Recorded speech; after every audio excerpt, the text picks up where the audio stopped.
Hello everyone. So let's start with quadratic equations today.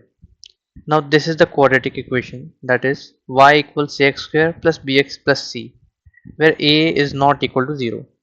Now a must not be 0, as if it becomes 0 then the second degree term will vanish and will remain a linear equation. Now let's start with first principles. So this equation is not telling us much right away. So let's go to the graph and see what each of the coefficients do. So this is the graph of the quadratic equation and it is a vertical parabola, right? Now it can be facing upwards, as in this case it is facing upwards, or it could be a downward parabola. Now let's see what happens if we change the value of a. As the magnitude of a is increasing, the curve is shrinking, right? And as the magnitude is reducing, it is expanding. So basically a controls the shape of the parabola. Also, if the sign of a changes, the direction of the parabola changes. As if we can see here, a is positive, so the parabola is facing upwards, and when a becomes negative, it faces downwards. Alright, so a controls the shape of the graph. Now let's see what c does. C does not change the shape, but just moves the parabola up and down. Okay, so now let's see what b does. B also does not change the shape, but it is just moving the vertex. That is uh, the point where the derivative is 0. This point, just it is moving s- based on based on what value of B it is.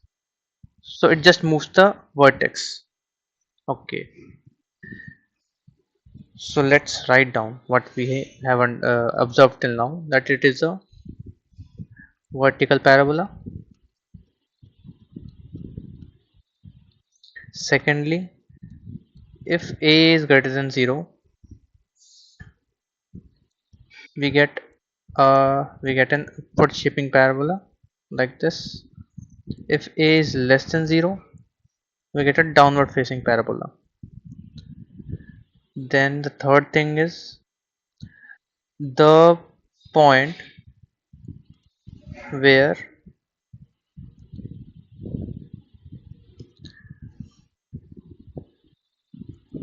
it cuts the y-axis. Now the equation of y-axis is x equal to 0, so just we can put it here and it comes out to be c, right? And one thing more, that if we keep a constant, then b is related to the vertex of the parabola. Okay, so we have found these four conclusions, right? Now one thing more we have observed is that the number of points where the parabola is cutting the x-axis. If we change the value of c, we can see that three cases arise. One is when we have 2 points of intersection, other is with 1 point, and the last is with when we have no intersection at all. So the point where y equals 0, that is where the curve intersects the x-axis, is known as the roots of the equation,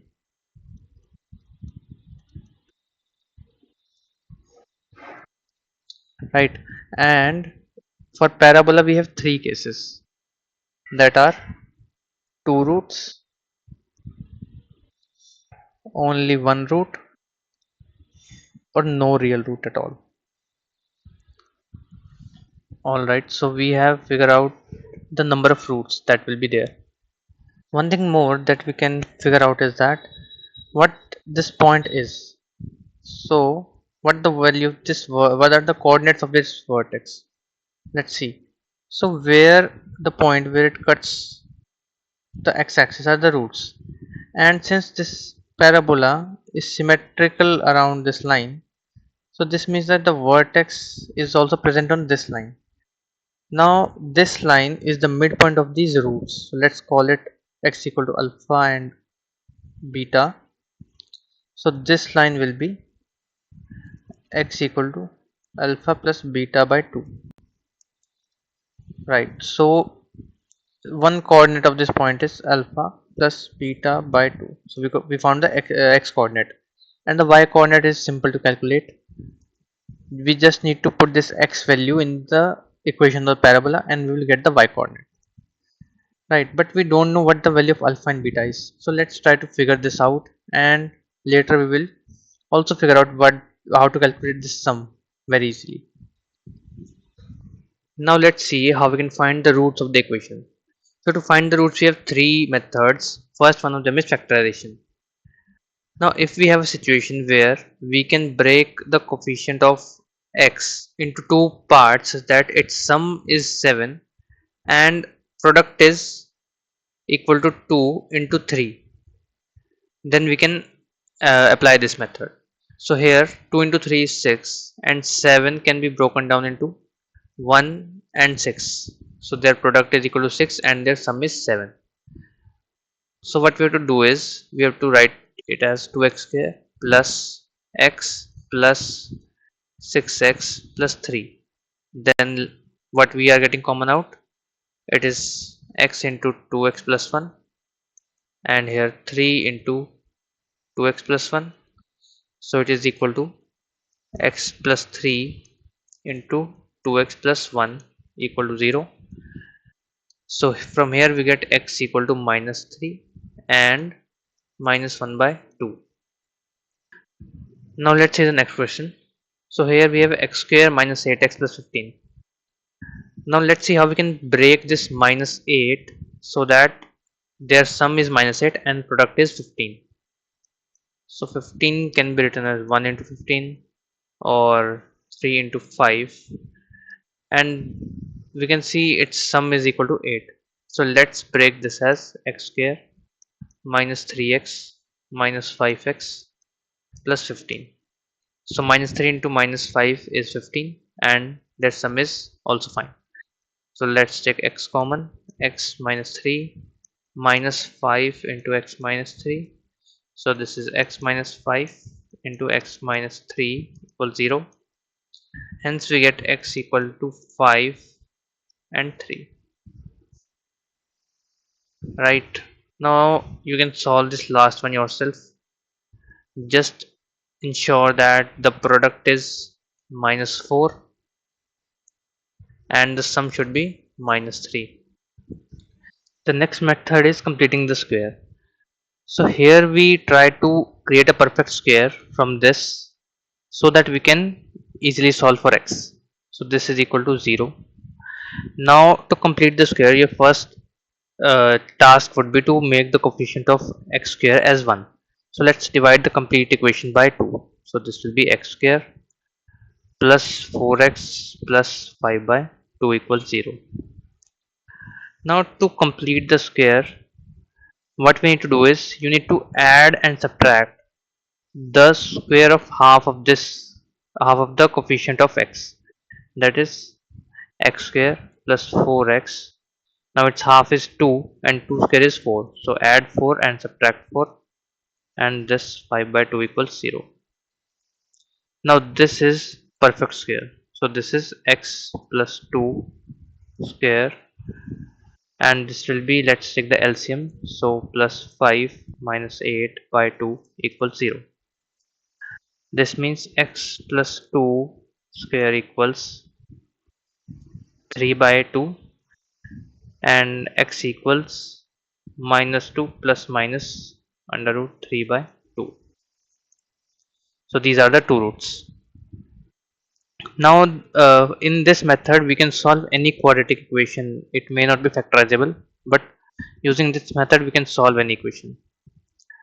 Now this is the next question. Try to solve it yourself, then we will solve it. So let's solve it. Now the first step is to make the coefficient of x square as 1. So let's divide by 3. So this is x square plus 4x plus 2 equals 0. Then just add and subtract half of this. So x square plus 4x plus 4 minus 4 plus 2 equals 0. So x plus 2 whole squared equals 2, and x equals to minus 2 plus minus root 2. Now let's try to do this method on a general equation. So this is the general form: ax square plus bx plus c equals 0. So first of all, make the coefficient of x square as 1. So it will be x square plus b by ax plus c by a equals 0. Now add and subtract the square of half of coefficient of x.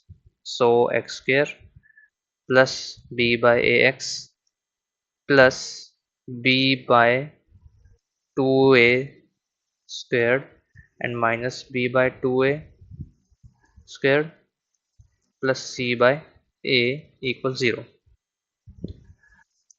Now this is the perfect square. So x plus b by 2a squared equals b square by 4a square minus c by a, which is equal to b square minus 4ac by 4a square. Now let's solve for x. So x plus b by 2a equals plus minus under root b square minus 4ac, and this will be by 2a. Now what we get is x equals minus b plus minus root of b square minus 4ac by 2a. And this is the third method. You can directly get the value of x using this formula. Now let's try to solve these questions using the quadratic formula. So x equals minus b, which is this minus 4 plus minus root of b square, which is 4 squared, that is 16, minus 4 into a into c by 2a. Right, now you can solve it. Then let's try the next question. Try to solve it yourself, then we'll solve it. So let's try it. Now x, so this is a, this is b, and this is c. So x equals minus b plus minus root of b square minus 4ac by 2a. This is what? Minus 2 plus minus root of 4 minus 60 by 6. So here we get is minus 2 plus minus root of minus 56 by 6. So here we get non-real roots, and we will tackle this in a later series, complex numbers. So in this video we have finally covered all the basics of quadratic equation, and in the next video we will deeper dive into some advanced concepts. So see you in the next video.